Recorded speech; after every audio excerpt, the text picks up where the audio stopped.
ishangaleleni zokubamba wena makhaqa ngiyamthanda niyazo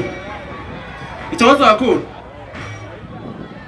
Molweni kuzo zonke izinkalo la ufinyela khona lo mbukiso igama lami nguVusi Mavusana kwi-channel ehamba phambili umkhanya kude TV bafowethu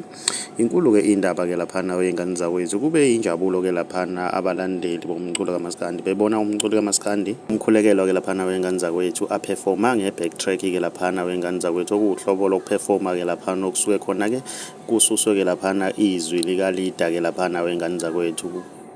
kuzwakala ababhekhayo ke laphana wengane zakwethu thina le okhuluma kakhulu siyacela ke laphana wengane zakwethu ngene kwi-comment yethu yokuqala ke laphana ke uthole ke laphana umkhulekelo ke laphana wengane zakwethu lapho khona ke ashaya khona ingoma yakhe eyidumile ke ayiperforma ngebacktrack ke laphana wengane zakwethu ake sidibane laphana kwi-comment section ngizuvo lwakho ukuthi wena ngabe kuthini okwakho ukuphawula mamusha ngiyacela wenza okulungile